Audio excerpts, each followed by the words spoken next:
நாம் எவற்றுடன் பிணைக்கப்பட்டுள்ளோம்? அன்பார்ந்தவர்களே, ஞானி ஒருவர் தெருவில் நடந்து சென்றார். எதிரே ஒரு விவசாயி தன் பசுவை கயிற்றால் கட்டி அழைத்து வந்தார். ஞானி அந்த விவசாயியிடம், நீ பசுவுடன் வருகிறாயா, பசு உன்னுடன் வருகிறதா என்று கேட்டார்.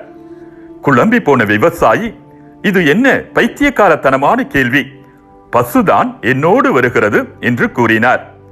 உடனே ஞானி, அப்படியானால் கயிறு எதற்கு, அதை விட்டுவிடு என்றார். கயிற்றை விட்டால் பசு ஓடிவிடுமே என்றார் விவசாயி.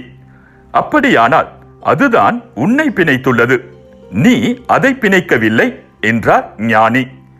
விவசாயிக்கு அவர் சொன்னது புரியவில்லை.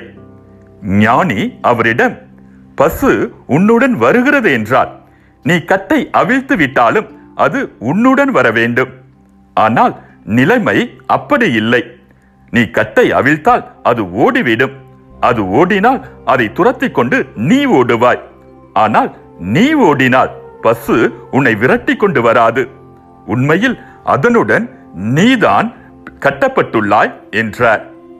அன்பார்ந்தவர்களே, ஊனியல்பின் செயல்கள் யாவருக்கும் தெளிவாய் தெரியும்.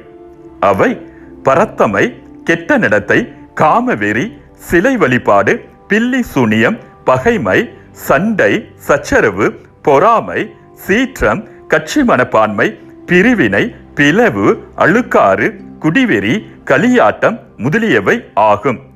இத்தகையவற்றில் ஈடுபடுவோர் இறை ஆட்சியை உரிமை பேராக அடைவதில்லை என்று நான் ஏற்கனவே சொன்னேன். ஆனால் தூய ஆவியின் கனியோ அன்பு, மகிழ்ச்சி, அமைதி, பொறுமை, பரிவு, நன்னயம், நம்பிக்கை, கனிவு, தன்னடக்கம் என்பவை ஆகும். இவையுள்ள இடத்தில் திருச்சட்டத்திற்கு இடமில்லை. புனித பவுலடியார் கலாத்தியருக்கு எழுதிய திருமுகம் 5ஆம் அதிகாரம் 19 முதல் 23 வரை உள்ள இறை வசனங்கள். இவற்றையெல்லாம் இது என்னுடையது என்று நம்மோடு பிணைத்துக் கொள்ளுகிறோமோ, உண்மையில் அவற்றுடன் நாம் தான் பிணைக்கப்பட்டுள்ளோம். நல்லவற்றை, நல்ல பண்புகளை, நல்லவர்களை நம்முடன் பிணைத்துக் கொள்வோம். நமது வாழ்வு வளமாகும். மீண்டும் மற்றொரு சிந்தனையோடு உங்களை சந்திக்கும் வரை விடை பெறுகிறேன்.